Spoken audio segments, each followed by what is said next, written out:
This is a Lotus Elise and this is a Lotus Elise. And while they might look very similar, this Series 1 and this Series 3 are separated by 20 years. But what exactly has changed in that time?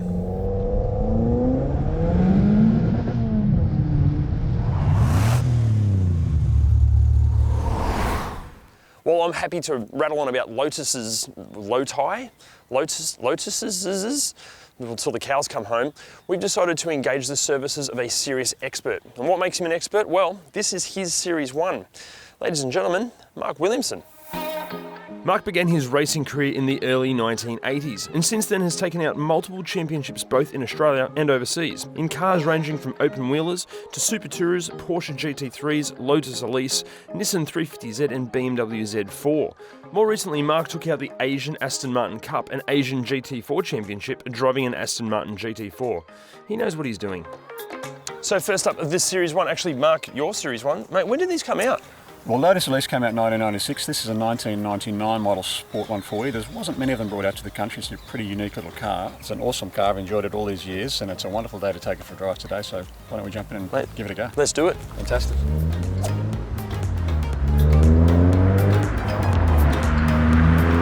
So, mate, Series 1, tell me about the car. Well, this is the this is the original Lotus Elise. This is a Lotus Sport 140. Really, it was the car that revitalised the brand. I think Lotus, up to that point, were kind of doing a little tough. This was just a brilliant car at a brilliant time, and it was the car that really enabled them to get back on the map. That's awesome. Tell me about your car. So, why did you buy this? What was it that grabbed you about the Elise? I guess I've always loved Lotuses. I love the fact that this is a real driver's car, and driving is my passion. Motorsport for many years. I've driven and raced all sorts of cars all around the world, and I've just always had a huge passion for Lotuses. And this is really, for my mind, the best Lotus you can get. The Series 1 Lotus is a really tactile car. It's pretty raw. It rattles and rolls a little bit, but it really gives you a great sense of how to drive a car correctly, and it's a great car to teach people how to drive. Does it differ in any way to, say, more other mid-engine sports cars out there? Is there anything you have to do differently compared to, say, like a Ferrari or something else mid-engine? Some of the characteristics are similar in terms of being a mid-engine vehicle and being able to really feel what's going on. But the thing I like with a Lotus is the weight of the car, about 750 kilos. So it's a very lightweight car. Every movement you make with the wheel, with the pedals, you can feel in the balance of the car, much more so than you can with a Ferrari or any other mid-engine car for that matter. Yep. So from a driver's point of view, it's a real driver's car. Yep. Mate, talk me through the actual driving process. Like, what are you feeling for? I think the thing with the Lotus, it's all about being smooth, smooth throttle response, being smooth with the steering, because every little input you have is reflected in the outcome with a Lotus Elise. So if you're a little jerky with the wheel, you're going to get a jerky response out of the car. The line will be a little out of line. So every little input has got to be really smooth. Really important, those basic fundamental principles of driving a car correctly. Braking in a straight line before you get to the corner. So braking down to the turn-in point. As you turn in, it's really critical with the Lotus to have a little bit of throttle on to sit the back of the car down. So a little bit of gas on the way into the corner and then accelerating out. So those basic fundamental principles of how to drive a car correctly. If you do that right, you get a great result out of the Lotus.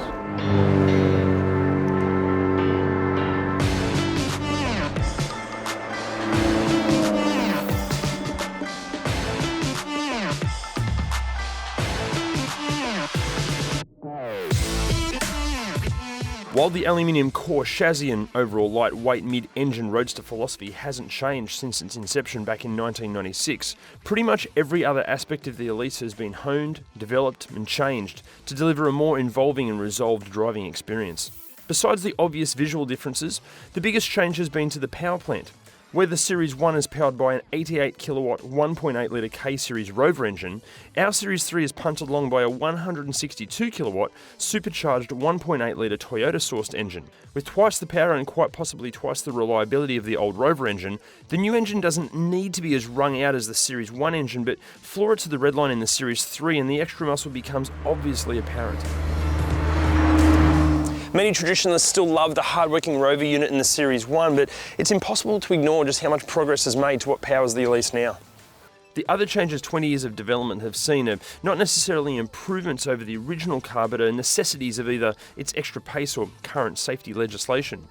While the Series 3 is a couple of hundred kilos heavier than the Series 1, considering that the Series 3 has a supercharged engine, a 6-speed gearbox, airbags, electronic traction control, beefed up suspension, bigger and heavier brakes, fatter tyres and noticeably better build quality, perhaps the biggest surprise is that the newer release isn't far heavier. So Mark, you've been in the Series 3 now for about 45 seconds. Initial thoughts? The initial thoughts are how similar they feel, and it's amazing that they've been able to keep that DNA across 20 years between both Series 1 and Series 3. The chassis feels really, really similar. There's certainly, some really good improvements here with the Series 3 in terms of gear linkages. The gear shifting is much better and much improved. But the overall feel of the car is remarkably similar. I think that's actually amazing. So engine-wise, what do you think?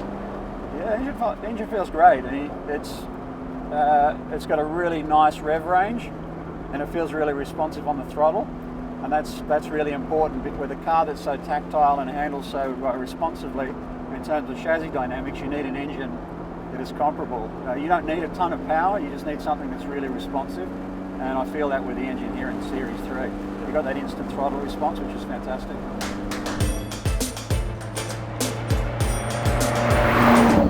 In 1998, nothing like the Elise existed. Anything that was this raw, incredibly focused and such a pure driving machine were few and far between, and even now, the only other cars that really offer this level of stripped out, unapologetic race car for the road are generally also from Lotus. The base philosophy hasn't changed in over 20 years. Well, that's right, and I think honestly that's a really refreshing thing for a current manufacturer. Compared to other nameplates that get bigger, faster, heavier, more tech-laden, more luxurious, and with more and more derivatives, the Elise is still probably the truest sports car money can buy, and pretty close to the design fundamentals of the S1.